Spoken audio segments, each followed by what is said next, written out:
Greetings and salutations, everybody. Welcome to, almost the end of the year. But before I dive in and do like a recap or what to expect when it comes to the channel, I wanted to work in one more title. After all, I figured I covered Barbie a few months ago, so I should cover the other half of what was referred to as Barbenheimer with Oppenheimer from 2023, just this past summer.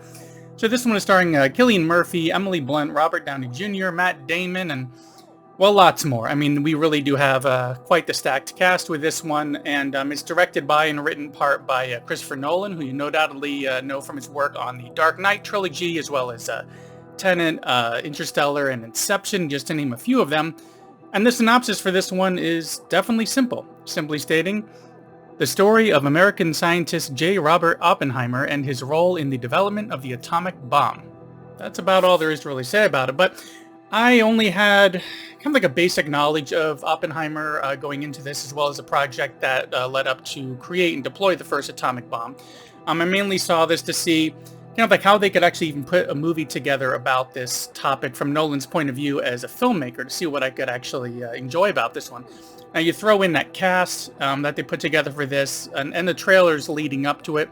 I definitely felt like I had to get out there and check it out, even if I wasn't sure if I was going to really get on board and enjoy this one. So I chose this one over Barbie last summer, mainly because I didn't think I was a target audience for Barbie, which if you check out my video on it, which I will go ahead and post a link to at the end of this video, you'll see that I was definitely proven wrong, and I really enjoyed that one. But anyways, back to Oppenheimer. So I don't know how they made this one work so well. I mean, this film was about 3 hours long. It's heavily dramatic, intense the entire time, with heavy political aspects throughout it. Because it doesn't just dive into the science needed to put this project together and be able to create and deploy this bomb, but it's also the politics behind the entire project and kind of what the creation and use of this bomb will mean for the entire state of the world, not just in warfare, but just knowing that we have access to create weapons like this in general is quite astounding. And throughout this film, we mainly just follow Oppenheimer as he kind of evolves from being this young student at a university, kind of working up in the field of physics, and then later on being recruited for the Manhattan Project. Then throughout that project, we get to see the creation and use of this bomb.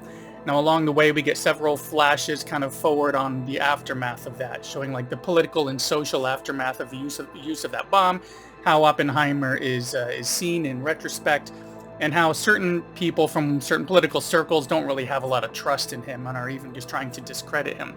Now, admittedly, there are a lot of aspects of this, both in the physics and the politics, which can be very difficult to follow.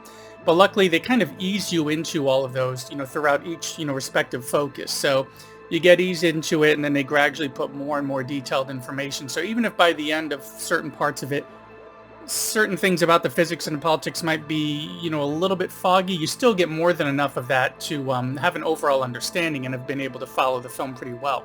And along with those aspects of the film, we also have what's happening to Oppenheimer himself. His personal life, his own struggles, his role in creating a weapon that's been used to kill, thousands upon thousands of people, and what that means for him, and what that means just in general, that they definitely changed the world forever with the creation of this bomb. We can have an arms race, a potential annihilation of the entire planet. All that is just portrayed in excellent fashion by Cillian Murphy. You can really get a sense of that pressure and that weight on his shoulders the entire time throughout his entire performance. Really does an excellent job with that. But one of the things that kind of struck me strange on this latest viewing of it, since this was my second viewing, is how that 3 hours can actually speed by. Especially because this one, of course, has a lot of drama and tension throughout, and much of it can feel like a political history or physics lesson of some sort. But somehow with the pacing and the editing of this, and this soundtrack that just kind of kept me on the edge of my seat, the entire time, even on this second viewing, knowing the outcome, knowing how the film kind of plays out, not just in knowing that indeed, obviously, they didn't end up, blowing up the entire world with a chain reaction that had spread throughout the entire atmosphere. But just having seen the film this summer and knowing the entire structure of it, I was still able to really enjoy this one and really have a good time with it. But just like how I never really expected to enjoy Barbie when I finally sat down to watch that one, figuring I was too far from the assumed target audience that it wouldn't really hit, I felt that same way about Oppenheimer going in. I didn't really get into Tenet, so I knew that this wasn't going to be a sure thing just because I'd liked most of Nolan's films. And on top of that, even the trailer shows that this one is really a historical drama about a topic which I find fascinating, but I don't necessarily follow all of it, especially the political aspects of it, because I think we can all agree politics these last few years have been pretty rough and divisive, unless you're going to vote for Ripley Hicks. It's the only way to be sure. It's a little film reference there. But, I wasn't really even sure if I would really be into it because of the heavy political side of it as well. But again, like Barbie, I was proven wrong on both my theatrical viewing and on my recently acquired 4K Blu-ray when I went ahead and re-watched that one recently. And I definitely enjoyed every minute of it because we have some amazing performances throughout this just gorgeously shot film. Which is edited and paced in such a way that, along with that soundtrack that I mentioned, it really pulled me in and kept me interested the entire time. Honestly, I expect this one to really be a major contender for various awards as the award season kind of gets closer. And while top winners of those awards don't necessarily mean that everybody's going to enjoy that film, I've always felt that they're a good indication of, a film, like Oppenheimer, being more than worth checking out.